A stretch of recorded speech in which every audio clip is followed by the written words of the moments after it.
Mencionamos el tema, el viaje del presidente de los Estados Unidos a Medio Oriente, puntualmente la primera escala en Arabia Saudita. Sí, comenzó de esta manera entonces la gira del mandatario norteamericano por los países del Golfo. Arabia Saudita, su primera escala, estará luego en Qatar y en los Emiratos Árabes Unidos. Y recordemos que durante su primer mandato también por primera vez viajó allí a Arabia Saudita. Exactamente, y en este caso vamos a compartir más detalles de la significancia del viaje de Trump en materia económica. Primera escala de la gira de Donald Trump por Medio Oriente. El presidente de Estados Unidos llegó el martes a Arabia Saudita, donde fue recibido por el príncipe heredero y gobernante de facto del reino, Mohammed bin Salman. Ambos líderes firmaron una batería de acuerdos, entre ellos uno de venta de armas que la Casa Blanca calificó como el mayor de la historia por casi 142.000 millones de dólares. Como ya había ocurrido en su primer mandato, Trump eligió los ricos estados petroleros del Golfo para su primer viaje oficial, después de un breve desplazamiento para el funeral del Papa Francisco. Las visitas a Arabia Saudita, Qatar y Emiratos Árabes Unidos ponen de relieve la importancia que han adquirido estos países, socios comerciales de Washington, gracias a su crucial papel geopolítico. Qatar es un mediador clave en las negociaciones entre Hamas e Israel, cuyo conflicto en Gaza es un tema central del viaje, y Arabia Saudita ha facilitado conversaciones sobre la guerra en Ucrania. Otro asunto en la agenda es el programa nuclear de Irán, después de que Washington y Teherán retomaran el diálogo y celebraran el último ciclo de conversaciones el fin de semana, gracias a la mediación de Omán. 600.000 millones de dólares anunció Arabia Saudita que va a invertir en los Estados Unidos, entre otro de los anuncios que también han impactado de alguna forma en los mercados en el día de hoy. Es cierto que aún sigue siendo importante el acuerdo alcanzado entre Estados Unidos y China. Sí, una inversión vinculada sobre todo al sector, a la defensa, ¿no? Y se dice también que cuando un mandatario norteamericano, realiza su primer viaje al exterior, se tiene muy en cuenta qué países viaja, elige, claro, ¿no? Elige, porque de esa manera, es una guía y rumbo en cuanto a la política exterior. Y además qué funcionarios lo acompañan, o qué empresarios lo acompañan. Vamos a ver el desarrollo de los mercados en el día de hoy, los principales índices bursátiles. Vamos, comenzamos con las bolsas de América. En Bovespa en Brasil, 1,72% arriba. El IPC en México también en alza, 1,04%. El Merval de Argentina subió también 2,4%. En Chile, el principal índice de la Bolsa de Santiago, el IPSA, subió 0,51%. Nos vamos a Perú. El Lima Higra, 0,96% arriba. Y en el caso del Colcap en Colombia, 2,70% en alza. Veamos en Venezuela qué es lo que sucedió. Una suba del 0,14% en el IBC de Caracas, y ya nos posamos en Wall Street, donde el Dow Jones, después de una muy buena rueda ayer, hoy retrocedió un 0,64%. El Nasdaq, 1,61% arriba. Finalizamos compartiendo el Standard & Poor's 500, allí en los Estados Unidos, 0,72% en alza. Nos vamos a Europa y el desarrollo de los principales índices de las bolsas europeas, que tienen en el IBEX 35 de España una suba del 0,83%. El principal índice de Inglaterra, 0,02% a la baja. El DAX 40 en Alemania registró una suba del 0,23%. En Francia, el CAC 40 subió 0,3%. Ya en Italia, el principal índice de la bolsa de Milán, el MIB, subió 0,39%. Y nos vamos a Suiza.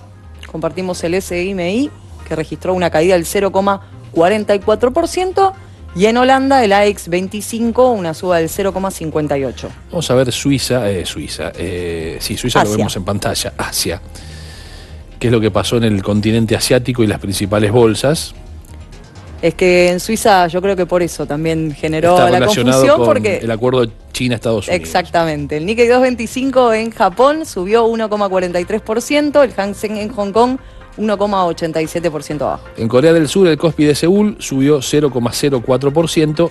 En China, el índice Shanghái 0,17% arriba. Y el Otro de los principales índices allí en el gigante asiático, el China A50, registró una suba del 0,31%. Bueno, efectivamente vamos a referirnos a lo que ha sido aún y siguen siendo las repercusiones de ese acuerdo alcanzado en Suiza, en Ginebra, entre los Estados Unidos y China, que permitió al menos por 90 días una reducción muy significativa de los aranceles de ambos países.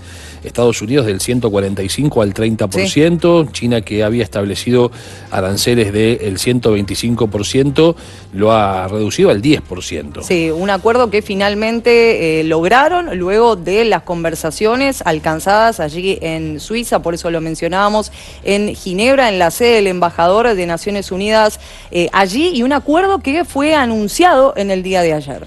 Y que, por supuesto, sigue teniendo las repercusiones en el ámbito de los mercados. Yo recién mencionaba, cuando vos contabas el caso de las inversiones de Arabia Saudita anunciadas para los Estados Unidos, la importancia de la elección de los países a visitar como una señal política, y yo mencionaba el caso de quienes acompañan, sí, por ejemplo, a un presidente en esos viajes, y en esa reunión que veíamos en pantalla, y todo está vinculado al tema, por ejemplo, además de Elon Musk, que se lo veía en la imagen, viajó Larry Fink, el titular del principal fondo de inversión del mundo, BlackRock. Es toda una señal al mundo de las finanzas que le ha dado el presidente de los Estados Unidos, Donald Trump, que muchos de ellos están celebrando el acuerdo con China porque además les ha hecho ganar muchísimo dinero, sobre todo aquellos que vendieron. Warren Buffett, me parece que una vez más, como se dice aquí en la Argentina, la vio, mucha venta anticipada de acciones antes de que caigan, y que después efectivamente con la recuperación de los acuerdos comerciales,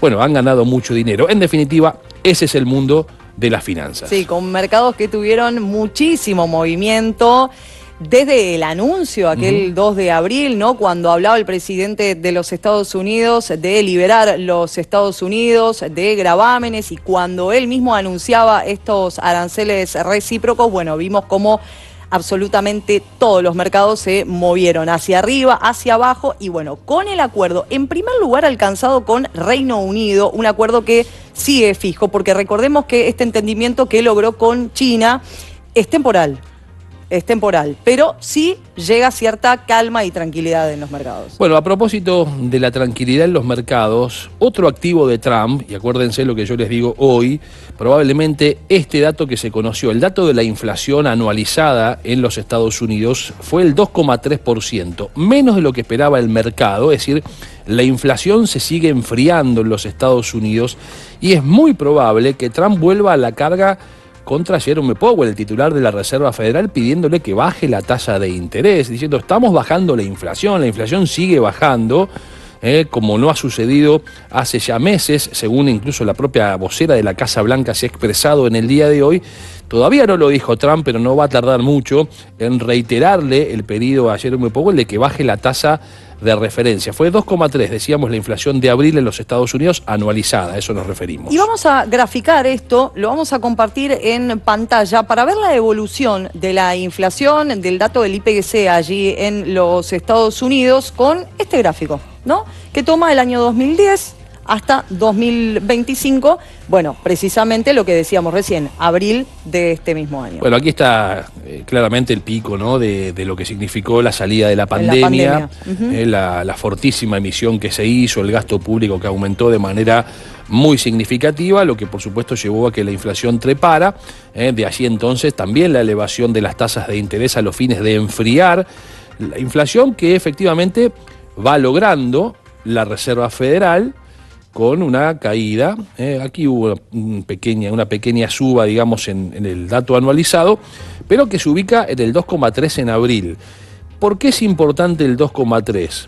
Porque está mucho más cerca del 2% que se fijó en su momento la Reserva Federal como objetivo a lograr a partir de la desescalada de las tasas. Cuando subían las tasas, decían, bueno, vamos a comenzar la reducción de tasas cuando estemos cerca del 2,3%. Claramente esto va a reavivar esa polémica que ha planteado Trump, porque además él va a tener otro argumento muy importante a la hora de explicar esto. El acuerdo con China del que hablábamos recién. Si los aranceles se redujeron, no habría en principio motivos para que los productos que ingresan a los Estados Unidos tengan que subir su precio, con lo cual es probable que este número también tienda a seguir bajando. Sí, bueno, por eso también Donald Trump en varias oportunidades habla, ¿no?, de alguna manera de estos aranceles o intentar negociar y que eso genere puentes, ¿no?, para otros objetivos que él tiene específicamente. ¿Volvemos a hablar de Japón? Hablamos de Japón una vez más. ¿Por qué motivo? Porque sabemos que Japón también está negociando con los Estados Unidos. Hasta el momento no logró ningún entendimiento, pero sí celebró el acuerdo alcanzado con China. ¿De qué estamos hablando? Del entendimiento que logró Estados Unidos con el gigante asiático. De hecho, la celebración se observó también en el comportamiento del Nikkei 225, que destacaron las autoridades económicas de Japón. Ayer le adelantábamos algunos de los aspectos que Japón no quería correr de la discusión y que le exigía a Estados Unidos que estén contemplados para poder cerrar ese entendimiento. La industria automotriz es uno de los vectores principales de esas negociaciones, pero claramente, si Estados Unidos acordó con China, le abre el panorama de una manera diferente al resto de los países. ¿En cuanto a qué? A que si acordó con su principal competidor, bueno, ¿por qué no va a acordar con otros países en los términos que tanto Estados Unidos, por supuesto, pone sobre la mesa? Aquí hay que tener muy en claro algo, Ornella. Estados Unidos no va a ceder en el 10% como mínimo. No. Eso ha quedado clarísimo. Porque con el Reino Unido, con China también. Exactamente. Bueno, sí.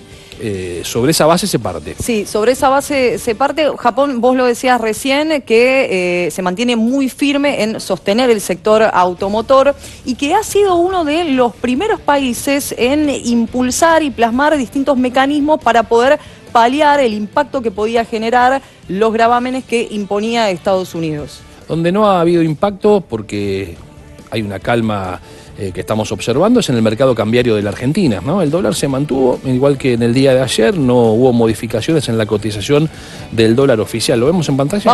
Vamos a compartir qué sucedió y cómo cerró el dólar aquí en la Argentina. El oficial, ya lo adelantaba Sebastián, 1.150 pesos, cerró de esta manera sin cambios. Y si no hubo cambios en el dólar oficial, tampoco hubo cambios en el dólar turista, porque es el dólar oficial más retención del impuesto a las ganancias, 1.495 pesos la cotización de la divisa norteamericana para quien hace una compra, por ejemplo, en el exterior con su tarjeta de crédito y en su resumen ve impactado este precio de 1.495 pesos. Vamos a compartir las reservas. ¿Sí? Aquí en la República Argentina lo vemos en pantalla, 38.650 millones de dólares la reserva del Banco Central de nuestro país. Y veamos la tasa de política monetaria del Banco Central de la República Argentina, que no tiene modificaciones al menos al día de hoy, 29% anual, 33,63% la efectiva anual. La nominal anual 29, 33,63 la efectiva anual. Mañana se conoce el dato de la inflación de abril en la Argentina. Siempre ese dato puede influir en la decisión o no que tome el Banco Central en cuanto a modificar este tipo de tasas. Vamos a compartir ahora qué sucedió con los índices, el UVA y el SER. 1.462 pesos con 40 centavos para el índice UVA y el SER 579 pesos con 79. Veamos los bonos. En el caso del AL30 en dólares, hoy hubo una caída del 0,43%, 67 dólares con 91 centavos. El TX25 en pesos, 1.225 pesos, registró una suba del 0,49%. Y el TX26 en pesos, que es un bono similar, difieren en la fecha de vencimiento, ajustan por inflación, son bonos emitidos por el Tesoro, 1.420, cayó un 0,14%. Ya veíamos que el Merval cerró en positivo, pero vamos a recorrer y explicar por qué cerró en positivo. Vamos a compartir entonces en detalle el desglose, las principales acciones allí en la Bolsa de Buenos Aires. Registró un descenso Celulosa Argentina del 6,70%, Ledesma 2,38% arriba. En el caso de Alvar, la suba fue del 6,94%, el banco francés subió 3,17% en la rueda de la Bolsa de Buenos Aires. Las acciones de Banco Macro subieron 0,47%, también las de Bolsas y Mercados Argentinos 0,90%. También hubo suba para Central Puerto en Buenos Aires, 3,16%, Sociedad Comercial del Plata y una suba del 11,34%. Números en verde, una suba registró Cresud, 1,12%, 6,12% arriba para Edenor. Veamos al Grupo Financiero Galicia, que hoy subió 0,27%, también hubo suba para IRSA, del 1,13%. Loma Negra, 3,44% arriba, 4,03% en alza Metrogas. Pampa Energía y una suba del 3,47%. El grupo Supervil y una suba también del 0,97%. Las acciones de Telecom Argentina registraron un alza del 3,25%, suba para Transportadora Gas del Norte, 3,91%. Y Transportadora Gas del Sur subió 2,08%, buena rueda para Transener, que trepó 7,49%. Ternium Argentina subió 7,89% y también registró un alza Banco de Valores, 9,12%. YPF cerró con una suba del 1,33%. No hubo demasiadas modificaciones en cuanto al índice del riesgo país, tanto de Argentina como de los países que integran el continente americano. Pero vamos a verlo, por supuesto. Sí, vamos a compartir entonces qué sucedió aquí en nuestro país. 678 puntos básicos, sin cambios, y compartimos el resto del continente. Siempre la referencia es el bono a 10 años del Tesoro de los Estados Unidos, que cotiza en el 4,3%. Por eso Uruguay, que tiene 84 puntos básicos, debería pagar un interés de casi el 5% para tomar deuda. Chile 117 bajó 2,4%. Perú 155 puntos básicos, descendió 2,6%. Paraguay 159, 2,1% abajo. Guatemala 182, caída del 3,1%. Costa Rica 200 puntos básicos, su riesgo país. Nos vamos a Brasil, 215 puntos, descendió 2,8%. República Dominicana 210 puntos básicos, bajó 3,5%. En el caso de Panamá, 280 puntos básicos, bajó 2,2%. México 314, una baja del 2% en el riesgo país. Colombia 347 puntos, descendió 2,1%. En Honduras 358 puntos básicos al riesgo país, 2% a la baja. El Salvador 415 puntos básicos, 3,5% de retracción, sin cambios. Argentina, el riesgo país el día de hoy es 678 puntos básicos. En Ecuador, 1.053 puntos básicos, descendió 3,5%. Bolivia, 2.027 puntos, una baja registró de esta manera del 2,1%. Y Venezuela, 16.760 puntos básicos, bajó 3,3%. Muchas veces también hemos dicho que el riesgo país lo que representa es cuánta confianza hay justamente en las naciones, en los países, no solo en la posibilidad de que pague sus deudas, sino por supuesto en si una inversión es segura o no lo es segura. En gran parte se grafica a través del riesgo país. Nos vamos a quedar en el continente americano, pero Sí, nos claro. vamos a Estados Unidos a compartir qué sucedió con las acciones de las empresas argentinas que cotizan allí, en Wall Street. Y comenzamos con el banco francés, 2,9% arriba. Otra buena rueda para las empresas argentinas en el día de hoy. Van a ustedes ver números en verde. Central Puerto 3,8%, Cresut arriba 1,2%. Despegar 0,2% arriba, Edenor 5,6% en alza. Grupo Financiero Galicia y un alza del 1,3%. En el caso de Globant, las acciones subieron 1,4%. IRSA 1,9% arriba y las acciones de Loma Negra también subieron 2,7%. Observamos Mercado Libre, que hoy subió en la rueda 0,4%. También subieron los papeles de Pampa Energía un 3%. Banco Superviel subió 0,9%, también subieron los papeles de Telecom 2,8%. Transportadora Gas del Sur y una suba del 2,6%. En el caso de Tenaris, arriba 0,2%. Ternium sin cambios, YPF 1,1% arriba. Y vamos a ver también en pantalla las principales empresas tecnológicas, entre las que se encuentran las denominadas 7 magníficas, que son las de mayor capitalización bursátil, y aquí las vemos. Disney 0,8% en alza, cerró también con una suba Amazon 1,3%. Hoy veía más temprano en Canal 26 el show de drones y fuegos artificiales de Disney en Abu Dhabi, en la inauguración de su nuevo parque. Impresionante. Microsoft, caída del 0,1%, AT&T y una baja del 2%. Apple registró un alza del 1%, Meta también arriba 2,6%. Nvidia y una suba del 5,6%, en el caso de Netflix, con suba del 2,5%. Los papeles de Google registraron una suba del 0,6%, exactamente igual Zoom 0,6% arriba. Tesla, la empresa de Elon Musk, que lo veíamos junto a Trump en Arabia Saudita, subió 4,9% y le fue muy bien a Coinbase, que subió 23,9%. Nubank, 1,4% de suba. En la rueda hablamos del banco digital que se originó en Brasil. Ayer lo adelantamos, esto que le vamos a contar ahora, que fueron declaraciones de Trump, que hoy reafirmó en cuanto a su mirada sobre la Unión Europea y las negociaciones comerciales. Ayer le decíamos con Ornella, Trump cerró el acuerdo con China e inmediatamente giró su mirada y apuntó a la Unión Europea y dijo: la Unión Europea es mucho más difícil que China. Sí, es más desagradable que China, dijo, Exacto. porque fueron muy injustos con nosotros y esto lo sostiene, porque no es la primera vez que dice que el bloque europeo fue muy injusto sobre los distintos tratos comerciales que mantuvo el bloque europeo para con los Estados Unidos.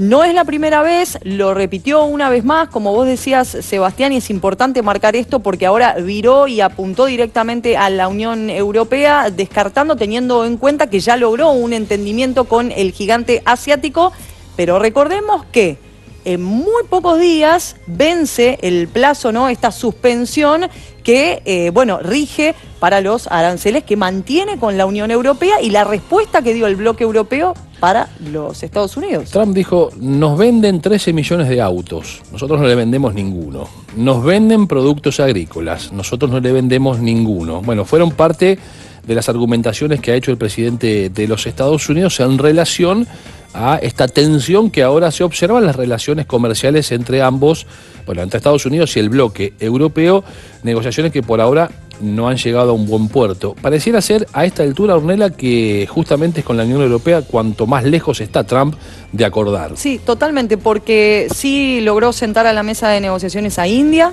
logró sentar también a Japón, si bien todavía no pudieron ponerse de acuerdo, todo pareciera indicar que en pocos días pueden llegar a lograr ese entendimiento porque las conversaciones están en marcha.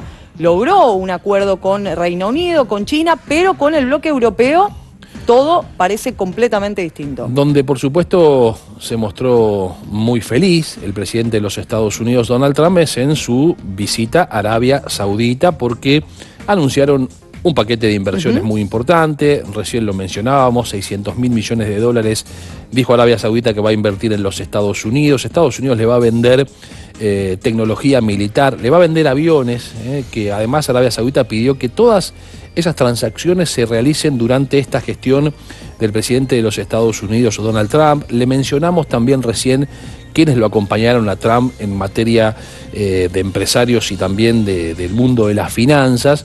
Y también hacíamos referencia, cuando hablábamos de la guerra entre Rusia y Ucrania, a la posibilidad que efectivamente Estados Unidos decida levantarle las sanciones a Siria. Bueno, allí estamos viéndolo porque él participó en el foro de inversiones, se reunió con el príncipe heredero, con Mohammed bin Salman, y es en donde anunció esto que vos estabas diciendo. Él ya había anticipado algunas cuestiones que finalmente hoy se anunciaron, ¿no? Como por ejemplo la venta de aviones o distintos acuerdos que iba a alcanzar. Ya lo había anticipado el presidente de los Estados Unidos en la previa de este viaje que emprendió allí por los países del Golfo. Pero hoy finalmente confirmó que levantó las sanciones a Siria. Exactamente, con lo cual, digamos, también abre un capítulo distinto, por eso hacíamos referencia a que de alguna manera se convertía también esta determinación en un mensaje a Rusia, que apoyó y sostuvo durante muchos años al régimen de Bashar al-Assad, el régimen depuesto por Siria.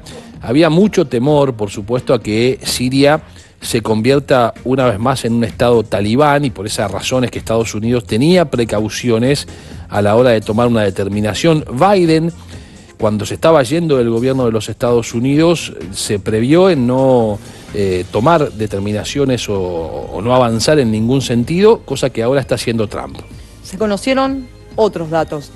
No solamente en Estados Unidos, nosotros hablábamos del dato del IPC, sino también de la tasa de desempleo en Reino Unido. Y hay que prestar mucha atención porque esto sigue muy de cerca el primer ministro de Reino Unido, Keir Starmer, ¿no? Teniendo en cuenta que es algo que le preocupa y mucho, sobre todo porque ya era un problema que aquejaba y demasiado al ex primer ministro. 4,5% el desempleo en el Reino Unido. Viene del 4,4% en el trimestre anterior, ese es el dato que se conoció hoy oficialmente, y por supuesto que el desempleo está directamente vinculado a la actividad económica, es decir, cuanto menos actividad económica hay, muy posiblemente los puestos de trabajo no puedan permanecer o no puedan perdurar. una luz amarilla que se enciende en el horizonte de la economía británica, que como también observamos a lo largo de estas últimas semanas, por ejemplo, el Banco Central de Inglaterra decidió bajar la tasa de interés como consecuencia de una idea de dinamizar esa economía que ahora nos muestra este dato del desempleo. Sí, que sube a su nivel más alto, ¿no? Desde agosto de 2021. Vamos a compartir más información económica observando qué sucedió con el petróleo. Algo anticipábamos antes.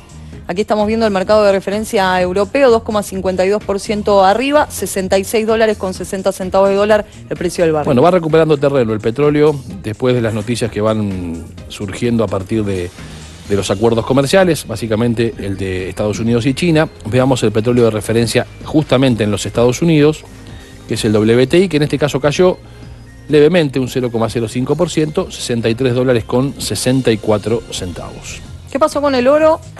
Lo vamos a compartir en pantalla, el valor del mismo, $3.256.50 de dólar, subió de esta manera 0,27%.